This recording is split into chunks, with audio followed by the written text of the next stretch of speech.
Bueno, ¿por qué la juventud tenía un espíritu de cambio tan acendrado en esa fase, especialmente en las universidades, tanto al comienzo del gobierno de Frei Montalva como al comienzo del gobierno de Allende?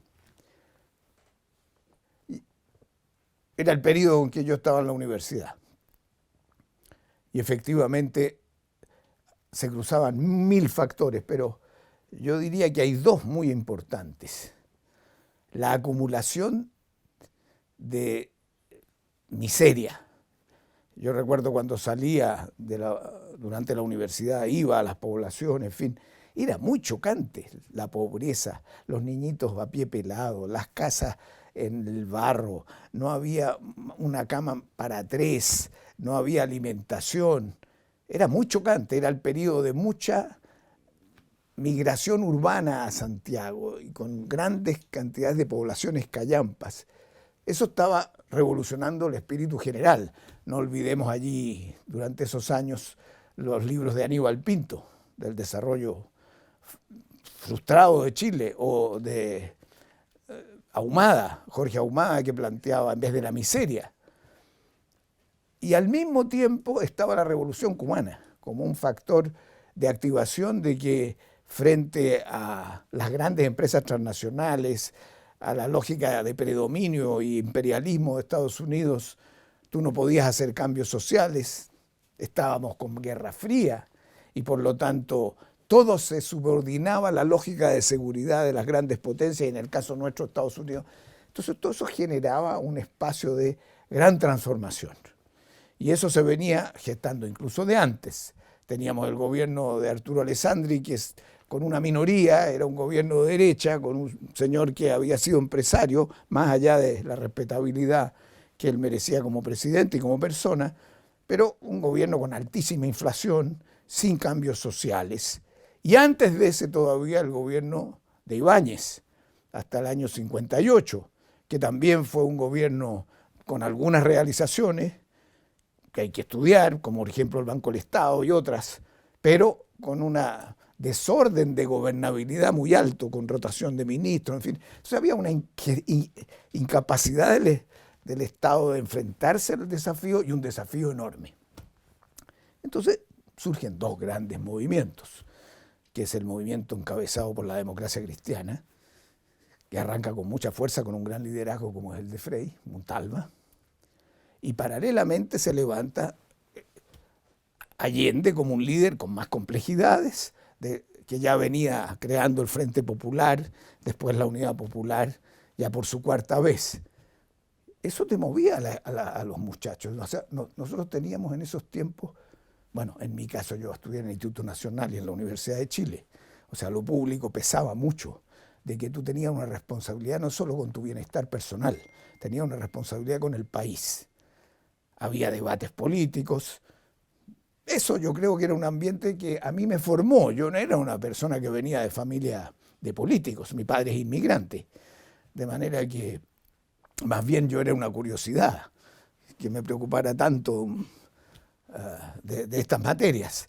Pero me sacudió. Tanto el Instituto Nacional me abrió los ojos. Pasearse por los pasillos del Instituto Nacional con los presidentes de la República y todas sus fotos allí, cómo marcó la historia de Chile y luego la Universidad de Chile con esa capacidad de efervescencia y de pensar el país. Yo creo que eso nos moldeó. Eso te puede dar una pista.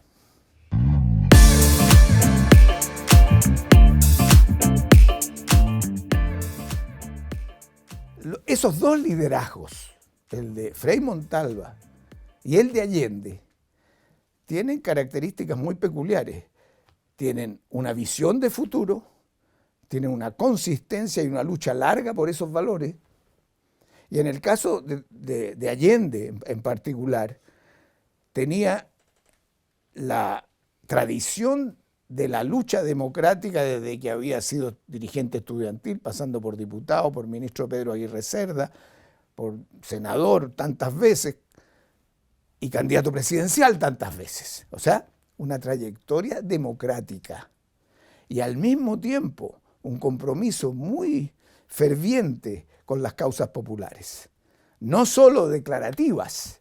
Yo recuerdo que cuando salíamos por el sur en periodos de campaña, siendo estudiante, me impresionaba ver a Allende en los lugares más recónditos, con frío, con lluvia, en poblaciones marginales, con gente muy pobre. Ahí estaba la consecuencia, la democracia y la consecuencia con los más modestos, y su espíritu de transformación era naturalmente para la juventud. Un joven quiere transformar.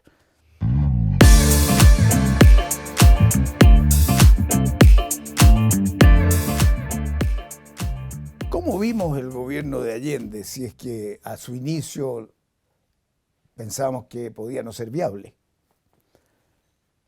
Bueno, primero, yo soy un caso muy peculiar. Yo no voté por Allende. Yo voté por Tomic. De hecho, al final del gobierno de Frei se formó el equipo de campaña.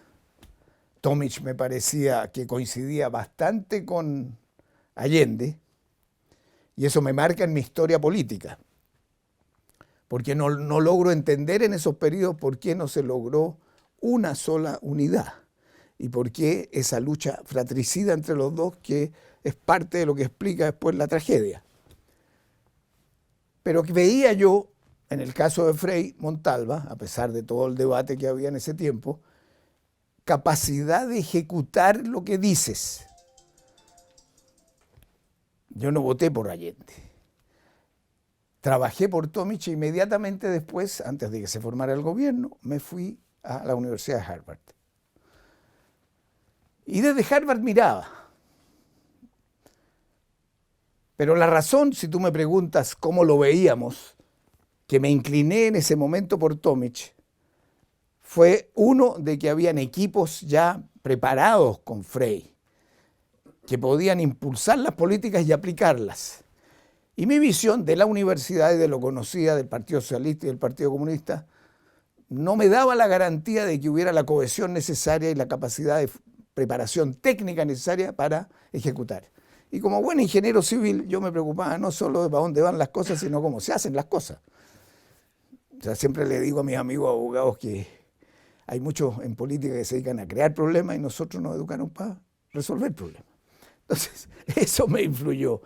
Y además tenía una buena impresión de lo que había intentado hacer Frei Montalva, y tenía una buena impresión de la propuesta de Tomic de la unidad del pueblo con lo de Allende. Pero tenía mucho respeto por la consecuencia y el espíritu de Allende. Desde Harvard yo estaba siguiéndolo muy de cerca. Se aceleraron los cambios con mucha más rapidez de la prevista, pero en el libro que escribí después, que lo hice allá justamente en esa universidad que se llama El gobierno de Allende, ese es el nombre actual, en su periodo se llamaba Transición, Socialismo y Democracia, la experiencia chilena, yo sostuve la tesis de que el gobierno de Allende era viable en su diseño original. Difícil, pero viable. Y entre las razones de viabilidad, que a mi juicio son muy importantes, que en general ni los historiadores ni los que conocen más estos periodos la toman, y es que gracias a las reformas de Frei era más fácil avanzar en las reformas de Allende. La reforma agraria, la ley estaba y había comenzado. Si Allende hubiera tenido que sacar una reforma agraria, es muy probable que no lo hubiera aprobado. Y ya la lucha se había producido en el campo, y de hecho la derecha tenía entre ojos a quién por la reforma agraria, a la democracia cristiana, no era la Unidad Popular. Y lo segundo, en el gobierno de Frei se había avanzado en la chilenización del cobre. Se había convenido con las compañías extranjeras que el 51% del cobre era del país, pero la gestión quedaba en manos de los norteamericanos. De manera que el paso siguiente de nacionalizar y tomar la gestión era un paso adicional. Tercero, Frei lanza la ley de la Organización de los Trabajadores de la Agricultura, el campesinado, y por lo tanto es otra forma de organizar a la sociedad, como la misma urbana que la impulsa en ese periodo. De manera que hay procesos que se encadenan y facilitan lo que viene, pero al mismo tiempo aceleran lo que vienen a una velocidad que se pierde el control, a mi juicio. y en el análisis autocrítico que hago del periodo, en ese libro y en libros que he escrito después, describo 4 o 5 grandes fenómenos que a mi juicio influyen en la pérdida de viabilidad y por lo tanto en la aparición de factores más riesgosos que le abren el paso a Nixon y a Kissinger y a la acción de la CIA, muy violenta por derrocar a Allende desde antes que asumiera, y a una derecha golpista que no lo quería por ningún motivo y lo único que quería era echarlo abajo. Entonces es la conjunción de esos factores lo que hay que entender bien porque tiene que ver con el año 2023 y el debate que estamos teniendo hoy día.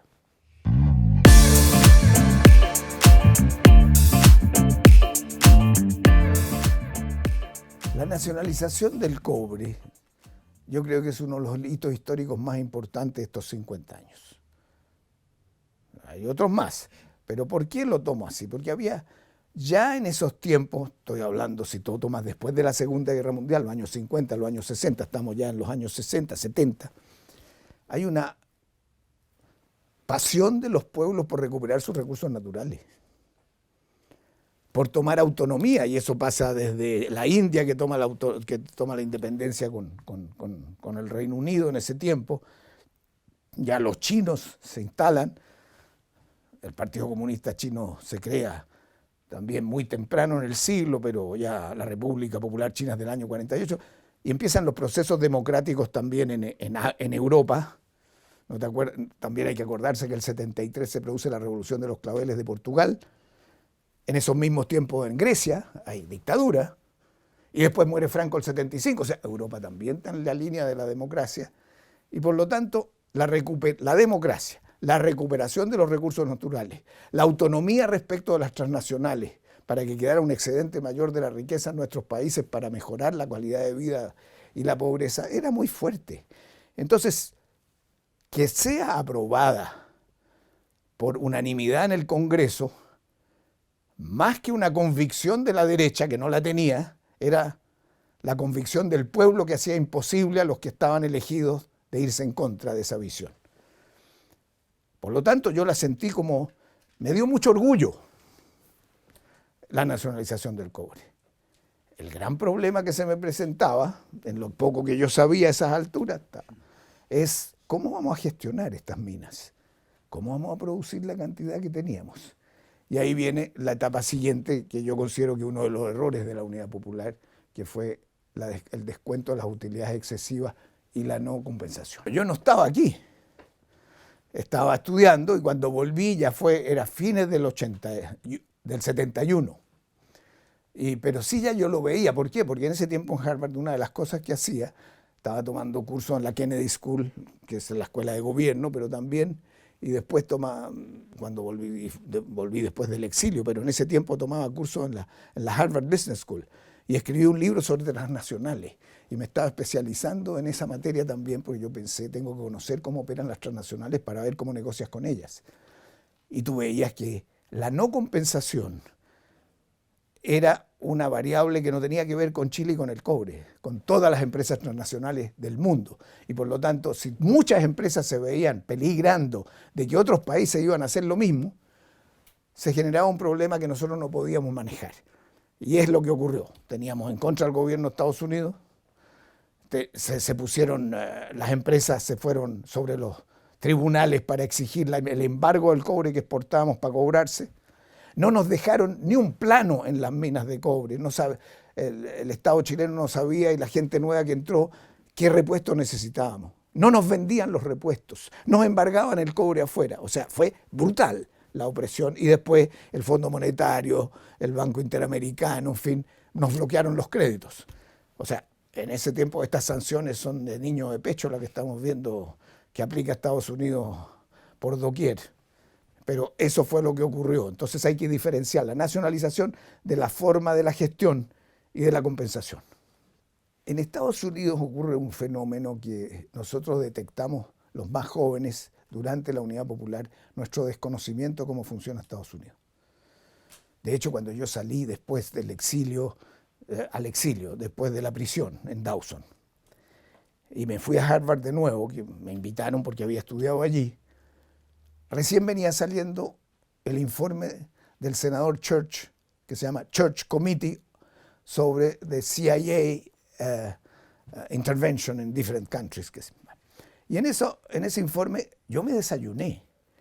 Vienen toda la información de la conversación entre Helms, que era el director de la CIA, Kissinger, que estaba director de Seguridad Nacional, y el presidente Nixon, de decir, evitemos que Allende asuma, hagamos chirrear la economía. Y después aparecen las intervenciones de la CIA, que estuvo vinculada al asesinato del comandante Araya durante el gobierno de Allende, del general Schneider al principio, del paro de octubre. O sea, había una acción y una intervención directa. Y había chilenos como Agustín Edwards, que aparece registrado también hablando con ellos y entregando la información sobre el comportamiento de los generales chilenos, con cuales había que hablar para dar el golpe después. Entonces había esa connivencia, complicidad entre sectores de la derecha chilena y Estados Unidos. Entonces era muy difícil. Hubo negociaciones, hubo gente que fue para allá, pero yo creo que la decisión estaba tomada, entre otras cosas, por la lógica norteamericana, que en alguna manera se observa ahora de nuevo, porque la historia no se repite, pero rima. Por ejemplo, en China, Estados Unidos, que es sobreponer los intereses geopolíticos a los intereses económicos de los países de menores ingresos. Entonces, tú no puedes hacer ciertas cosas, aun cuando dañes tus propios intereses económicos. En ese caso, se decía, están favoreciendo a la Unión Soviética. Ahora pueden decirte, están favoreciendo a los chinos. Y nosotros tenemos que luchar. En ese tiempo teníamos menos fuerza, ahora más, por tener un no alineamiento, de manera que los factores geopolíticos no se impongan sobre los intereses económicos nuestros. Pero ese tiempo ocurrió.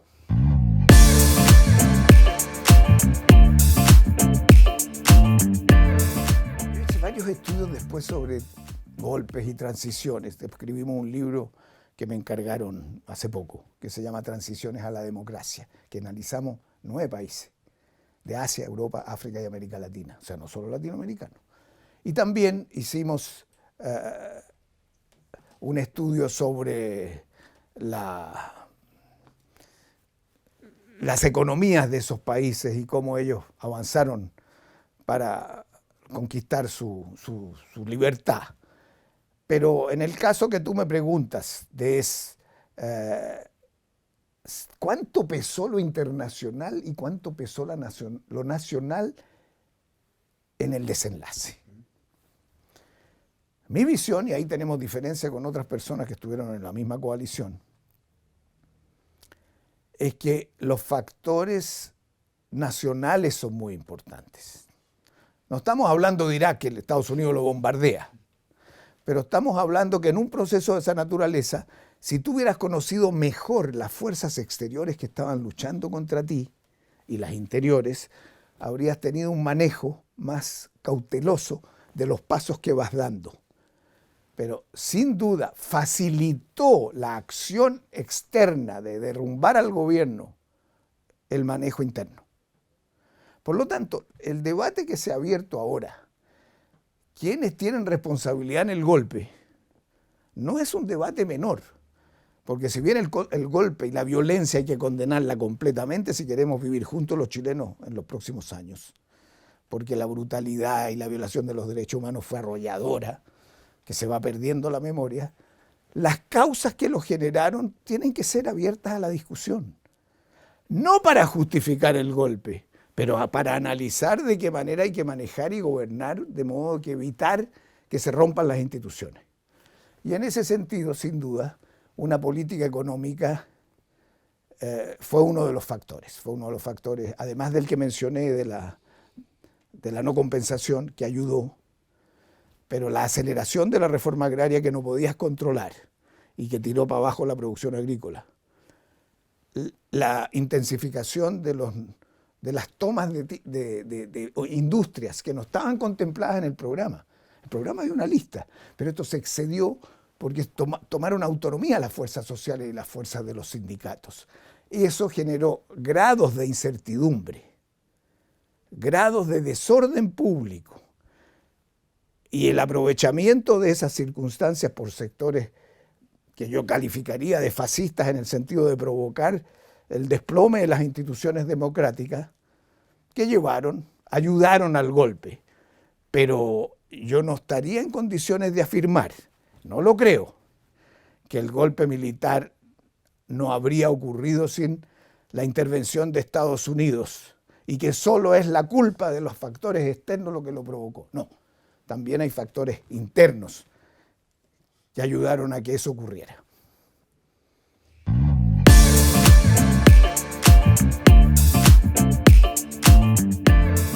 Siempre en política, la política es por naturaleza incierta y por eso es tan apasionante. Pues si tú supieras los resultados sería una fomedad.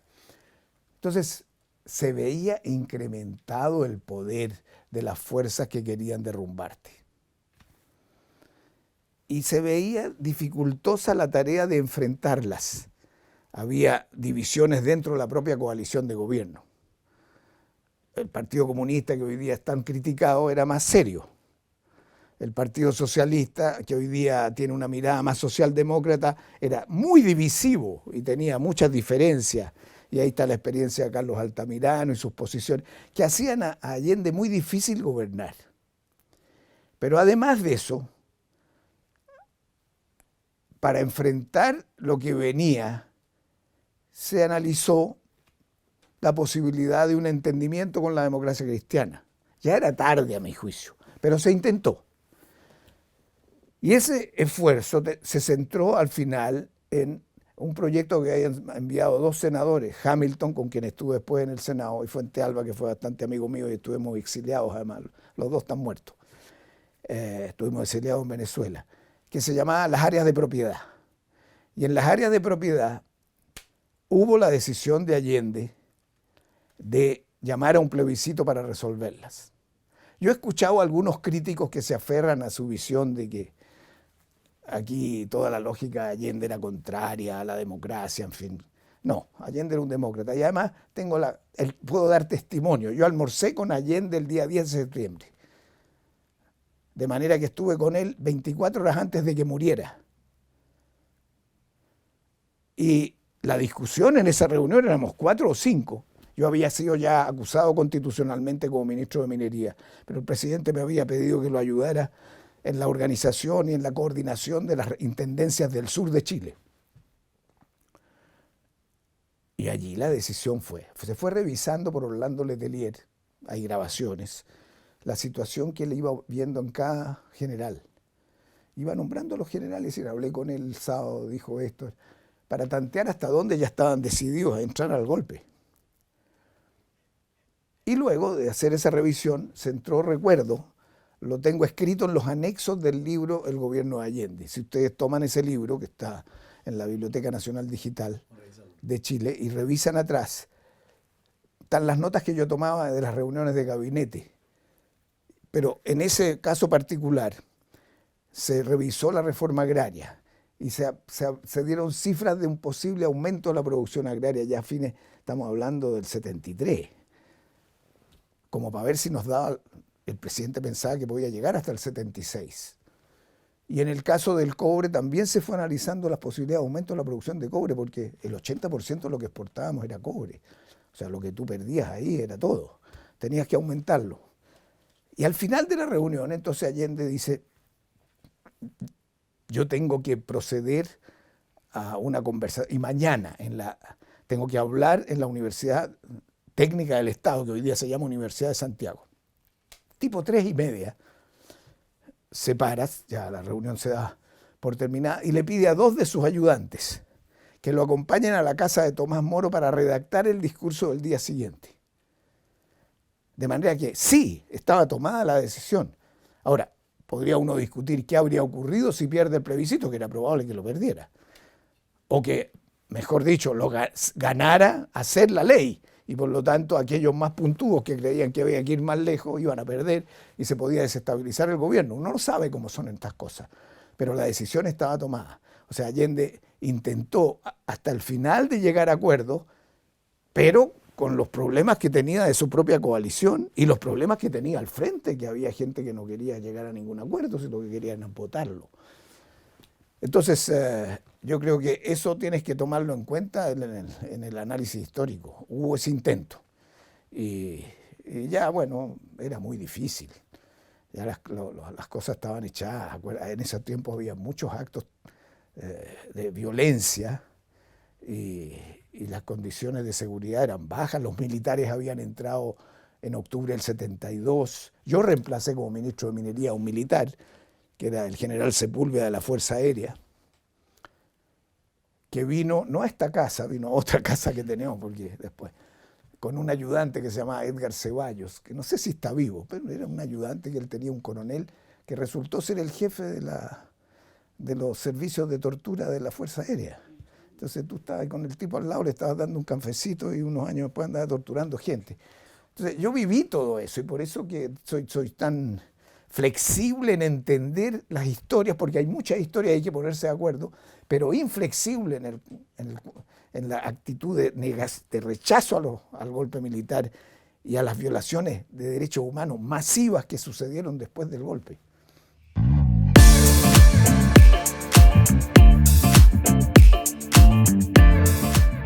No, si el 10, él tenía mucha información, pero tú cuando estás en esto recibes mucha información diversa y tienes que juzgarla. Lo que sí Allende tenía claro que si iba a venir un golpe de Estado iba a ser muy violento. Eso nos lo dijo en las reuniones de gabinete y nos dijo, si hay un golpe, esto es muy violento. Y es por eso que su discurso también él llama a la gente a irse a su casa.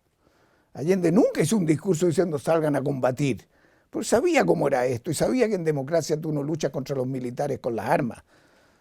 Vas por la vía no violenta. Eso lo tenía perfectamente claro y las evidencias están, pues se lo dijo él mismo, no lo estoy inventando yo. De manera que se veía venir, pero siempre había una lucecita de poder evitarlo. Yo tengo la impresión de mis conversaciones, no solo de ese momento, con muchos de los que se fueron a Dawson conmigo, que estaban cerca de Allende en los días anteriores, y discutimos mucho en la isla Dawson cuando estábamos presos. ¿Qué pasó? ¿Cómo pasó? ¿Qué datos hubo? Que Allende en la madrugada del día 11 de septiembre mandó a preguntar qué pasaba con Pinochet, si lo habían arrestado. Entonces, seamos rigurosos con la historia, porque no por cargarnos unos a otros las cosas terminamos dividiendo al país, cuando las cosas son bastante más complejas. Entonces, no, yo diría que, acuérdate que a propósito de la huelga del teniente que me tocó dirigir, la huelga terminó el 29 de junio con el tancazo. Nunca lo pudimos arreglar por la vía de los acuerdos y de las negociaciones. Hicimos como 10, 15 negociaciones, nunca lo pudimos arreglar. Era un problema de reajustabilidad de un grupo de trabajadores que estaba peleando por más reajuste en un estado inflacionario muy alto. Y solo se detuvo cuando salieron los tanques y no tuvieron éxito en su golpe. Y por lo tanto tú puedes sacar la conclusión de que ese movimiento de mineros estaba coordinado con los golpistas. Pues si no, habría llegado a algún acuerdo antes. Hubo muchos intentos de mediación. ¿Y quiénes pararon ese golpe? General Prats, acompañado de su segundo, el general Pinochet. Y eso fue fines de junio, julio, agosto, septiembre, 70 días, hasta el golpe militar. Entonces, no era... ¿Y quién promovió a Pinochet como comandante en jefe después de esos eventos? Prats. Y Prats nos daba entera confianza de ser un hombre institucionalista como Schneider.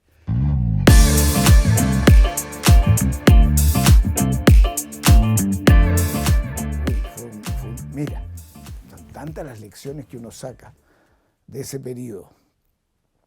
Primero tú te preguntas si lo que hiciste justifica los costos para tu familia. Es un costo para la familia enorme. O sea, me podían haber matado. Me presenté voluntariamente. Tú me preguntas si estaba loco, habían matado a Allende, todos se estaban exiliando, ¿cómo yo me voy a presentar voluntariamente? ¿Y por qué lo hice? Porque yo sentía que yo no tenía nada que esconder y los que estaban dando el golpe eran ellos. ¿Por qué me voy a esconder yo? Nunca me hicieron ninguna acusación y me tuvieron preso más de un año. Fue duro. Bueno, el rol de mi mujer fue fundamental. Ella quedó al cuidado de los niños y de la educación, y una educación que no significara rencor. Nosotros siempre desde el principio, si uno se envenena con esto y anda odiando al otro, no puede hacer política. En política tú tienes que mostrar un mundo mejor, no tu resentimiento. Entonces lo que tienes que argumentar, y que yo siempre hizo, es no al otro lo que me hicieron a mí, Estado de Derecho. Respeto los derechos humanos. Entonces, fueron momentos tenías que irte al exilio. El exilio es una cosa muy profunda. Y más todavía cuando no tiene ninguna justificación. Te mandan para afuera porque te mandan para afuera. ¿Qué juicio me están haciendo? ¿Por qué yo soy chileno y no puedo vivir aquí? Entonces, el efecto que tiene sobre cada uno de nosotros el 11 de septiembre del 73 es muy profundo. Y la suma de esos efectos de todos los chilenos, porque yo soy de los más privilegiados, pero había gente que le mataron a sus hijos o los mataron a sus maridos y no tenían de qué comer. Yo, como ingeniero, estudios afuera, en otros países, me las arreglé. Y mi familia también se dedicaba a los negocios, y yo monté cosas de negocio y asesorías internacionales. Yo era muy privilegiado. Pero eso no atenúa mi compromiso con los otros. Entonces, te deja muchas lecciones. Una lección para los jóvenes, que a mí me llamó mucho la atención. Cuando tú rompes las reglas y las normas del Estado de Derecho, surgen monstruos en la sociedad. En la sociedad hay monstruos, hay gente que puede hacer cualquier cantidad de crímenes y que no surgen y flotan porque hay regulaciones de la sociedad. Y el vacío de poder es extremadamente peligroso. Gente que va y mata, gente que denuncia falsamente para perseguir al otro. Yo vi y las torturas, y las persecuciones, y la odiosidad. Entonces, ese es un hecho muy importante, por eso son tan importantes las instituciones. Y luego, cómo organizas tu vida, porque el anhelo de volver a tu país es muy profundo. O sea, si yo soy inmigrante y me voy a trabajar afuera por mi voluntad, un cuento, pero si me han echado de mi país, yo quiero volver a él, y más todavía para que haya libertad y para que haya democracia. Entonces, el exilio chileno fue muy importante en pensar cómo hacer las cosas después. Y los partidos fueron muy importantes, aunque estaban aplastados por la dictadura, porque estaba destruyéndolos todos los partidos, de hacer el nexo entre lo de afuera y lo de adentro. O sea, sin partidos no hay democracia. Eso.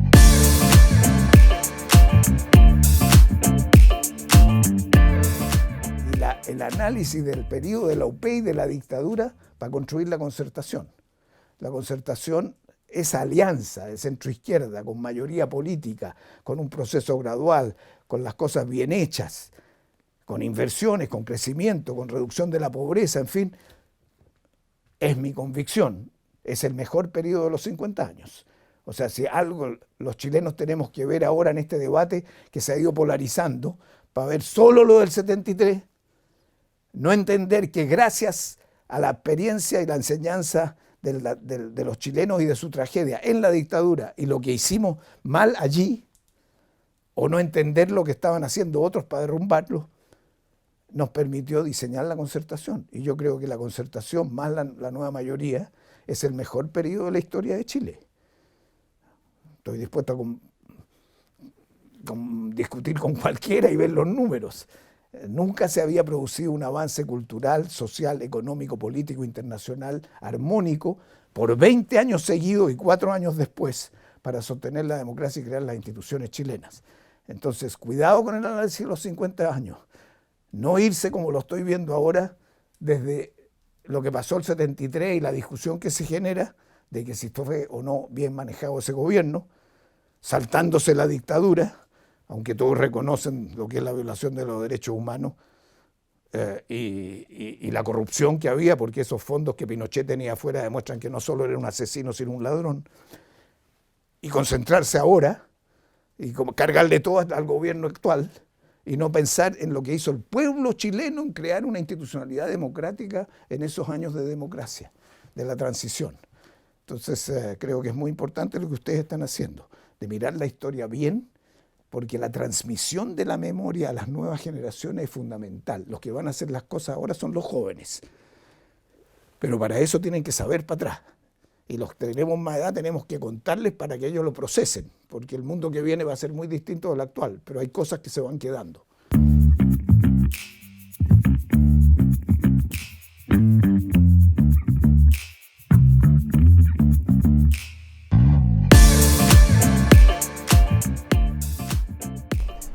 Soy Álvaro Iriarte, director de contenidos del Instituto Respublic. Estamos compartiendo contigo las entrevistas completas que dieron forma a nuestro documental Chile, 1970-1973, Crisis y muerte de la democracia. Si aún no lo has visto, te invito a hacer clic aquí. Comparte este contenido a quien creas que le puede interesar y dale like si te gustó. Suscríbete a nuestro canal y activa las notificaciones para estar atento a las próximas entrevistas públicas, especial 50 años, y a todo el contenido que está por venir y en el que hemos estado trabajando. Síguenos.